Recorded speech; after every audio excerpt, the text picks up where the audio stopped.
अपने हाथों को उठाओ। Thank you Jesus. खुदा बाप, आज तेरा पवित्र आत्मा तेरे लोगों की ज़िंदगी में बड़े कार्य करे। इस वचन के ज़रिए से तेरी नॉलेज, तेरे वचन का ज्ञान भरपूरी के साथ इनकी ज़िंदगी में वास करे। जब ये खुदावंद तेरे वचन की गहराई में, तेरे वचन के ज्ञान में चलें तो शैतान इनको मूर्ख ना बनाने पाए और ये शैतान को अपने पाँव के नीचे कुचल कर हराएं खुदावंद। उसके जलते हुए तीरों को बुझा सकें। तेरे आत्मा के हथियारों के साथ इक्विप हो के खुदावंद तेरे मस्से, तेरे स्वभाव में चलें खुदावंद। तेरे वचन की रोशनी इनको गाइड करे मेरे सामर्थी परमेश्वर। तेरा आत्मा आज इनको इस वचन के जरिए ब्लेस करे, हील करे, डिलीवर करे, चंगा करे खुदावंद, आज़ाद करे खुदावंद। प्रभु यीशु मसीह के पवित्र और सामर्थी नाम में हम मांगते हैं, आमीन आमीन। God bless you all. खुदावंद के नाम में आपका स्वागत है सबका। एक चीज़ जो आपको मैं पवित्र आत्मा के ज़रिए से बताना चाहता हूँ वो ये है कि परमेश्वर बड़े ध्यान से आपको देखता है कि जब वो आपको कोई बरकत देता है। जब परमेश्वर का आत्मा आपको कोई बरकत देता है, आपको स्पिरिट में, स्पिरिचुअल लाइफ में, फिज़िकल में, कोई फाइनेंस में बरकत देता है, तो वो बरकत देने के बाद आपके जो स्वभाव को, आपके एक्शंस को, मोटिव्स को चेक करता है। कई बार लोग जब परमेश्वर में चलते हैं और परमेश्वर उनकी आत्मिक उन्नति करता है या उनको बरकत देता है, उन्हें लगता है कि वो नेचुरली इसमें बढ़ रहे हैं, लेकिन फिर परमेश्वर उस बरकत को जब उनकी लाइफ में कम कर देता है, उनको मालूम होता है कि नहीं, वो परमेश्वर की ओर से थी, और फिर से वो प्रभु को पुकारते हैं और बरकत को पाते हैं। आज यही वचन हम परमेश्वर के इस बुक से सुनेंगे, खुदावंद के पवित्र कलाम में से आज हम उन वचनों को सुनेंगे। तो किस लिए हम बुलाए गए हैं? जिस तरह मैंने आपको पिछली टीचिंग्स में बताया था कि परमेश्वर ने जगत के निर्बलों को, तुच्छों को, जो हैं ही नहीं, जो व्यर्थ हैं, उन्हें चुन लिया कि जो अपने आप को कुछ समझते हैं, मजबूत हैं, बलवान हैं, अमीर हैं, उन्हें लज्जित करने के लिए। तो ये परमेश्वर का जो है प्लान है आपकी लाइफ में। गिनती की पुस्तक 9 उसकी 15 आयत में हम पढ़ेंगे। ये परमेश्वर का प्लान है आपकी लाइफ में कि परमेश्वर ने आपको चुना है किस काम के लिए? आपकी ज़िंदगी में आपको ब्लेस करके, आपको खड़ा करके, स्ट्रॉन्ग करके, मजबूत करके। क्योंकि परमेश्वर अपनी ग्लोरी को, अपने आप को, अपनी उपस्थिति को दिखाना चाहता है। वो ये दिखाना चाहता है कि वो जीवित परमेश्वर है। वो ये चाहता है कि वो आपको इस्तेमाल करे, वो आपको यूज़ करे। बाइबल कहती है इज़राइलियों को परमेश्वर ने चुना ताकि सब लोग इज़राइलियों को देख के ये समझें कि हाँ, हमें जीवित परमेश्वर की ओर मुड़ना है। इज़राइलियों की लाइफ में परमेश्वर इस रीति के साथ काम करता था, तो उसने आपको भी इसी रीति के साथ काम करने के लिए चुना है। उसने आपको भी इसी रीति के साथ ब्लेस होने के लिए चुना है। अब गिनती 9 उसकी 15 आयत में लिखा, जिस दिन निवास जो साक्षी का तंबू भी कहलाता है खड़ा किया गया, उस दिन बादल उस पर छा गया और संध्या को वो निवास पर आग सा दिखाई दिया और भोर तक दिखाई देता रहा। ये कौन सा साक्षी का तंबू था? ये वही परमेश्वर का पहला भवन जो तंबू में था, मैं उसकी बात कर रहा हूँ। जो परमेश्वर ने मूसा को कहा था और मूसा को सारा डिज़ाइन समझाया था कि वो तंबू किस रीति का होगा। और तंबू ये मत सोच रहे जो हम लगाते हैं, तंबू 4 बांस खड़ा किया, ये वो तंबू नहीं था। ये स्ट्रॉन्ग था, जिस तरह घर बनाए जाते उस तरह का स्ट्रॉन्ग एक निवास स्थान था, लेकिन तंबू का बना हुआ। अगर आप पुराने टाइम में स्टडी करेंगे तो राजाओं के भी तंबू लगते थे। इसका मतलब ये नहीं वो तंबू आज वाले जो बम्बुओं के साथ तंबू लगता है वो नहीं, वो तंबू वाकई में आलीशान घर की तरह होते थे। और ये तंबू भी सोने और चांदियों से और परमेश्वर की उपस्थिति से ये भरा हुआ तंबू था।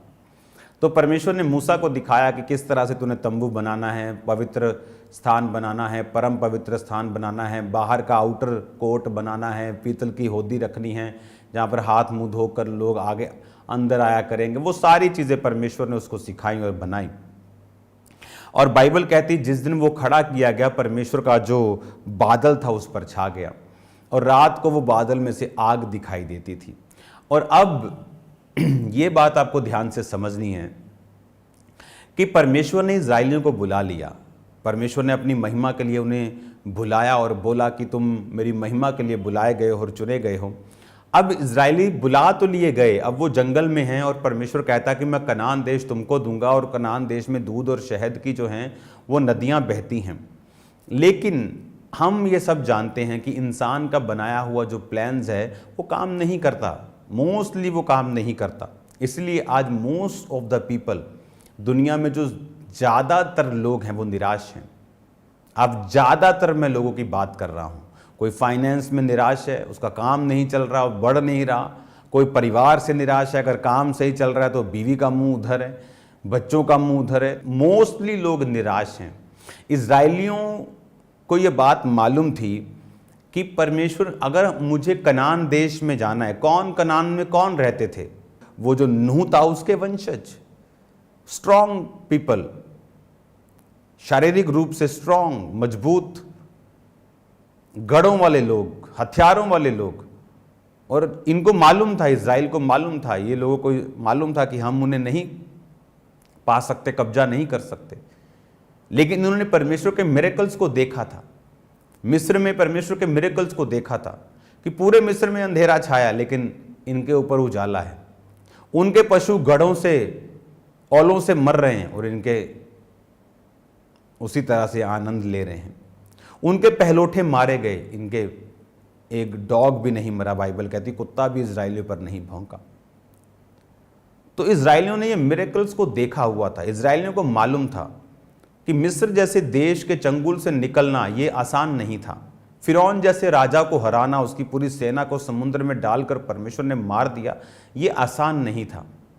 तो इजराइल को यह भी मालूम था कि अब हम जंगल में हैं, लेकिन हमें अगले जीवन का जो पथ है, अपनी बुलाहट है जो हमें कैप्चर करना है, उसके लिए हमें परमेश्वर की उपस्थिति की ज़रूरत है। तो बाइबल कहती है कि जब वो तंबू खड़ा किया गया तो बादल उस पे आया। जब बादल उस पे आया तो रात को वो आग दिखाई देती थी, दिन को बादल दिखाई देता था।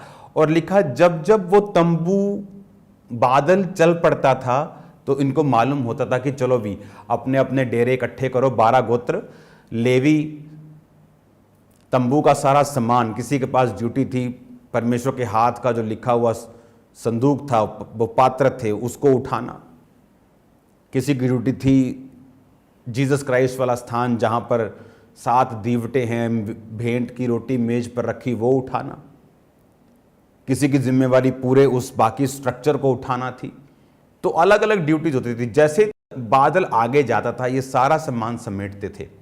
इजराइल के 12 गोत्र अपने अपने तंबू, ये आसान, सुनो ध्यान से। हम कई बार जब बाइबल सुनते हैं हम समझते नहीं, अपने आप को उस पोजीशन पे रख के देखो। इमेजिन करो हम सब खामबरा चर्च के बिलीवर्स, हाँ, 5-6 लाख लोग हम एक जगह इकट्ठे हैं। अब भूल जाओ अपने घरों को, सबके पास अपना अपना तंबू है, सबके पास अपने अपने जानवर हैं, सबके पास अपने अपना राशन, अपने अपने बर्तन, अपने अपने बच्चे, अपने अपने भेड़ बकरियां, गाय बैल, मुर्गे मुर्गियां सब हैं, हाँ। और ऐसा नहीं था कि वो शाम तक चलते थे, बाद में अपने घरों में चले जाते थे। लिखा वो पूरा सामान समेटते थे। हम उस आयत को मैं पढ़ूंगा। 18 आयत में, यहोवा की आज्ञा से इजरायली प्रस्थान यानी चलते थे, यहोवा की आज्ञा से डेरे खड़े करते, जितने दिन तक बादल निवास पर ठहरा रहता उतने दिन वो डेरे डाले पड़े रहते थे। 20 आयत में लिखा, कभी कभी बादल थोड़े दिनों तक रहता तो वो यहोवा की आज्ञा से डेरे डाले पड़े रहते थे, फिर यहोवा की आज्ञा से आगे चलते थे। 21 आयत में लिखा, कभी कभी बादल केवल शाम से भोर तक रहता, कभी कभी भोर को उठ जाता, वो प्रस्थान करते थे। कभी कभी वह रात दिन बराबर रहता तो बादल उठ जाता, वो प्रस्थान करते थे। बादल कभी 2 दिन, कभी 1 महीना, कभी वर्ष भर निवास पर ठहरता और इजरायली अपने डेरों में रहते और प्रस्थान नहीं करते थे। जब बादल चलता था तो वो चलते थे। इमेजिन करो कि आप आज यहां पर पहुंचे हो, हाँ, आप बोलते हो कि ओ सुबह खामबरा चर्च गए थे, शाम को घर पहुंचे, थक गए बसों में, आप 1 दिन में थक गए, इमेजिन करो, वो रोज बादल चलता था तो लेवियों को मालूम था, चलो भी तंबू का सारा सामान, इतना पवित्र सामान, कितने प्यार से संभाल कर, कितने कंट्रोल में, कपड़ों में लपेट कर पवित्र चीज़ों को कंधों पे उठा के चलते थे। तंबू के सामान के लिए गाड़ियां थी उनके पास, जो बाकी तंबू का सामान था वो गाड़ियों पे नहीं रख सकते थे। जो पवित्र जो चीज़ें थी वो कंधों पे उठानी थी, और जो बाकी तंबू का पर्दे, तंबू की बाकी चीज़ें, स्ट्रक्चर, कुर्सियां, वो उनको गाड़ियों पर रख कर लेके चलना था। तो हर एक को ड्यूटी दी गई थी। बाकी गोत्र, जो 12 गोत्र थे, 6 लाख युद्ध करने वाले उनमें पुरुष थे, इसका मतलब वो 20 लाख से भी ज्यादा लोग थे। लेडीज थी, टीनेजर थे, बुजुर्ग थे, सब लोग थे। इमेजिन करो, 20 लाख लोग देख रहे हैं, तंबू निकल गया आगे, वो जो बादल है वो आगे जा रहा है, पूरा घर लेके चलना है उनको बर्तन पैक करने हैं, उनको राशन पैक करना है, तंबू पैक करना है, छोटे बच्चे, बड़े बच्चे, बुजुर्ग, कपड़े, गाय, बैल, भैंसे, सब लेना है और फिर चलना है। बादल रुका, वो रुके, तंबू खड़े किए, शाम को बादल फिर चल पड़ा है, अब फिर सामान पैक करें सारा। क्या सिखा रहा था परमेश्वर उनको, कि आत्मिकता की जो राह है वो आसान नहीं है। जब हम स्पिरिट को फॉलो करते हैं और गॉड्स प्रेजेंस को फॉलो करते हैं, that's not a easy thing. उसमें एफर्ट लगता है, उसमें फ्रस्ट्रेशन लग सकती है, उसमें मुश्किल लग सकता है, नॉनसेंस भी लग सकती है कि ये क्या बात है प्रभु, छोटे छोटे हमारे बच्चे हैं, शाम को तू आया, सुबह को तू फिर चल पड़ा, लिखा भोर को 4 बजे तड़के कि बादल देखा, बादल चल पड़ा, ओए बादल चल पड़ा, बादल चल पड़ा, चलो चलो उठो उठो, बच्चों को उठा रहे हैं, जानवरों को जहां जहां से बांधा हुआ इकट्ठा कर रहे हैं, बर्तन पैक कर रहे हैं, राशन पैक कर रहे हैं, तंबू पैक कर रहे हैं, लेवी अपना काम कर रहे हैं, गोत्र अपना काम कर रहे हैं, और पूरा 20 लाख 21-25 लाख का कुनबा, पूरा वो ताम झाम लेकर पूरे का पूरा देश जो है वो चल रहा है। कुछ देशों की जनसंख्या है ये, फुल देश की, और पूरा देश उस बादल के पीछे है। हालेलुया। तो आप इमेजिन करो, आज इजरायलियों की पॉपुलेशन 70 लाख के करीब होगी आई थिंक। न्यूजीलैंड की पॉपुलेशन 55 लाख होगी आई थिंक, और ये भी 25 लाख 20-25 लाख लोग थे। रात को पैक किया सामान, सुबह परमेश्वर आया, रात को फिर निकल पड़ा बादल। कभी 2 दिन के लिए, चलो ऐसा लगता है 2 दिन कि लगता है बादल रुकेगा, सामान समून तंबू अपने टाइट किए, रस्सियां बांध रही हैं, लेडीज लोग सामान लगा रही हैं, चावल पूरे पैक, रसोई बना रही हैं, और देखा 2 दिन बाद वो फिर चल पड़ा, फिर सामान पैक किया और फिर आके। ये मुश्किल क्यों किया परमेश्वर ने? क्योंकि वो हमें सिखा रहा था। बाइबल कहती पुराना नियम हमें सिखाने के लिए, वो हमें सिखा रहा था कि तुम्हें अगर कनान देश यानी अपने वायदे के देश में अपने वायदों को पूरा होते हुए देखना है, जो आपकी लाइफ में परमेश्वर ने वायदा किया है, जो परमेश्वर ने आपको जिस मकसद के तहत बुलाया है, अगर तुम्हें उस मकसद को पूरा करना है तो तुम्हें मेरी प्रेजेंस को फॉलो करना पड़ेगा। वो आसान नहीं है। अपने टीवी प्रोग्राम्स फेवरेट को छोड़ देना, पार्टीज को ना जाना, मत्थे ना टेकना, जगह जगह लंगर प्रसाद ना, आसान नहीं है लोगों को नाराज करना। लेकिन हमें यह मालूम है कि वो प्रतिज्ञा का देश, वो ब्लेसिंग्स जो खुदा ने मेरे लिए सोची हैं, वो मैं नहीं पा सकता हूं अगर मैं उसकी प्रेजेंस में नहीं चलूंगा। आप जानते क्यों दाऊद ने कहा, हे प्रभु अपने पवित्र आत्मा को मुझसे अलग ना कर। जब हम भजन संहिता 51 उसकी 11 आयत पढ़ते हैं, मुझे अपने सामने से निकाल ना दे और अपने पवित्र आत्मा को मुझसे अलग ना कर। क्यों दाऊद ने कहा अपनी प्रेजेंस को, पवित्र आत्मा को मुझसे अलग ना कर? क्योंकि जितनी लड़ाइयां दाऊद ने लड़ी और जीती, वो सारी पवित्र आत्मा की हुजूरी की वजह से थी। पवित्र आत्मा कई बार उसे योजना बताता था कि इस तरफ से घेरा डालना है। अगले युद्ध में वो फिर जाता था, घेरा डालने लगता था। परमेश्वर बोलता है, मैंने पिछले युद्ध में तुम्हें घेरा डालने के लिए बोला था, अब तुम्हें मैं घेरा डालने के लिए नहीं बोल रहा हूं। पीछे से जा, सामने से जा, साइडों से जा, थोड़े लोग इधर से अटैक करो, बाकी लोग पीछे से। हर युद्ध में परमेश्वर उसको अलग योजना देता था। और जब उसने पाप किया और परमेश्वर के बादल उसकी जिंदगी से हट गया, तो उसको मालूम था कि मैं जीत रहा हूं क्योंकि बादल, पवित्र आत्मा मेरे ऊपर है, पवित्र आत्मा मेरे साथ है। इसलिए उसने कहा, प्रभु अपने पवित्र आत्मा को मुझसे अलग न कर, और वो परमेश्वर से अपने गुनाहों की क्षमा को मांगता रहा। हालेलुया। तो ये चीज आपको समझ होनी चाहिए कि परमेश्वर जो है वो आपको बरकत देना चाहता है। प्रतिज्ञाओं जो आपकी लाइफ में इंडिविजुअली परमेश्वर सोचता है कि मैं तुमको ये पोजीशन दूंगा, इस प्रकार की सेवकाई दूंगा, इस प्रकार का तुम्हें मैं आनंद दूंगा, इस प्रकार का परिवार दूंगा, इस प्रकार का फाइनेंस दूंगा, उसे पाने के लिए आप जानते हैं आपका प्लान कुछ काम नहीं करेगा। वो जीरो है, गार्बेज है, रबिश है, वेस्ट है। वो प्लान काम करेगा परमेश्वर का, लेकिन परमेश्वर का प्लान,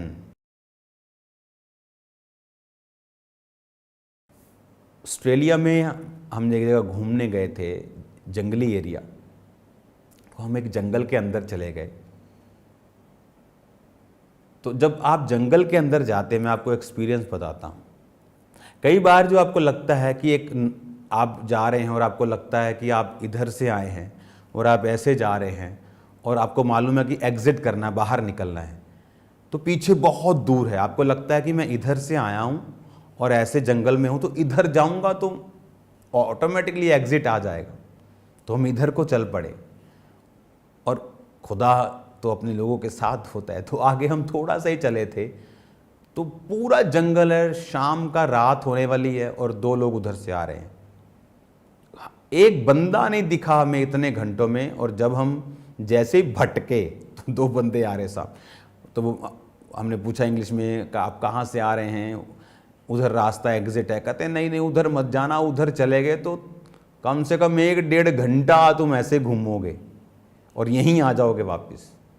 तो हमें मालूम था परमेश्वर हमारे साथ हैं, तो हम उधर से वापस चले गए लंबे रास्ते से जहां से हम निकले थे। तो जब तुम जंगल में जाते हो ना, जो रास्ता तुम्हें श्योर लगता है कई बार कि यही होगा, वो सबसे ज्यादा भटकाने वाला रास्ता होता है। और यही इंसान की लाइफ है। आपको लगता है ये वाला काम, कपड़ों का मैं खोल लूंगा ना, कामयाब हो जाऊंगा, ये वाला बिजनेस, लेकिन नो। अगर प्रभु की प्रेजेंस आपकी लाइफ में है तो आप कामयाब हैं, आप कुछ भी कर लें, कपड़ा कर लें, कुछ भी कर लें। लेकिन अगर परमेश्वर की प्रेजेंस जब एक व्यक्ति की लाइफ में नहीं होती, वो अनश्योर है, कामयाब होगा नहीं होगा, कितने दिन तक रहेगा, और कौन कौन सी दिक्कतों के साथ वो होगा, ये हम नहीं जानते।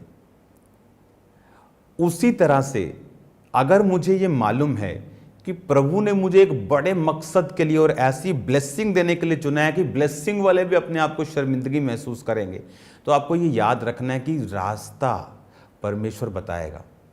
आपका सोचा हुआ श्योर रास्ता गलत हो सकता है और भटकाने वाला हो सकता है। इसलिए कि आप परमेश्वर के बताए हुए रास्तों पर चल पाएं, आपको परमेश्वर की प्रेजेंस के ऊपर निर्भर रहना है। हालेलुया। एक दिन मैं खुदावन से बात कर रहा था, परमेश्वर मुझे गाइड कर, मैं इस मिनिस्ट्री को आगे किस तरह से लेके जाऊं।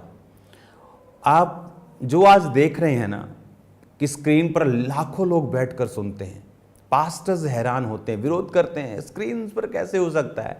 अरे भाई, पौलुस होता तो कहां होता, आज पौलुस प्रीच कर रहा होता और सारिया कुरंथिया, सारा रोमियो उसे स्क्रीन पर देख रहा होता। दैट्स द बेस्ट वे कि अगर आप डायरेक्ट अपने लोगों से बात कर सकते हैं और इस गहराई का वचन दे सकते हैं तो क्यों नहीं। और कलीसिया का मकसद क्या है? क्या हम उन्हें बाबाओं की तरह मिल मिलकर हाथ रखकर उन्हें उस तरह का बनाना चाहते हैं, या हम उन्हें वचन देकर परमेश्वर के साथ उनका मेल मिलाप करवाकर उन्हें स्ट्रॉन्ग करना चाहते हैं? हालेलुया। अगर आप सुन सकते हैं खुदा क्या कह रहा है, आप ले सकते हैं सब कुछ जो परमेश्वर आपको देना चाहता है। तो मैं प्रेयर कर रहा था, परमेश्वर मुझे गाइड कर, मुझे गाइड कर, मुझे गाइड कर, मेरी अगुवाई कर परमेश्वर। और मैं एक जगह पहुंचा, मैंने कहा मैं बाहर जाकर प्रेयर करूंगा, अपने घर से बाहर जाकर।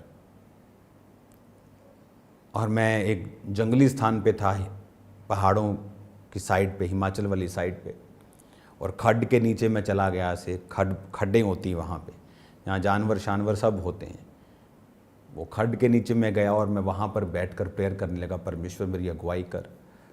अब मैं अलग दुनिया से अलग होकर यहाँ आया हूँ, कोई फ़ोन नहीं, कोई टावर नहीं चलता, कुछ नहीं, मेरी अगुवाई कर। और वहाँ पर परमेश्वर ने मेरी अगुवाई की थी और विज़न दिया था कि तू एक जगह बैठा करेगा और लोग तुझे स्क्रीन्स पर देखा करेंगे। हालेलुया। और इमेजिन करो, जो अपोस्टलिक सेवकाई प्रभु ने मुझे दी और लोग आज उसे फॉलो कर रहे हैं। और वो कहाँ का विज़न था?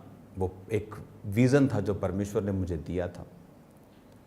सो ऐसी बहुत सी चीज़ें हैं जो खुदा आपको देना चाहता है, लेकिन वो मिलेंगी कैसे? जब आप उसकी प्रेजेंस के नीचे रहेंगे। खुदावंद धीरे धीरे वो आप पर जाहिर करेगा, एकदम से नहीं, उसे सालों लग सकते हैं। लेकिन जब आप उस पोजीशन पे पहुंच चुके होंगे, आप देखेंगे कि आप अलग हैं, आप ब्लेस्ड हैं, मोर देन ब्लेस्ड हैं, बियॉन्ड कंपटीशन हैं। आपको समझ आएगा। इस वचन को मैं कंटिन्यू करूंगा फिर से, ताकि मैं आपको समझा सकूं कि उसके बादल के चलने का रीज़न क्या था और उसमें रहने का कारण हमारा क्या है। God bless you all. शाम को प्रार्थना पहाड़ की प्रेयर्स को करना नहीं भूलना, वो आपको सेम नहीं रहने देंगी।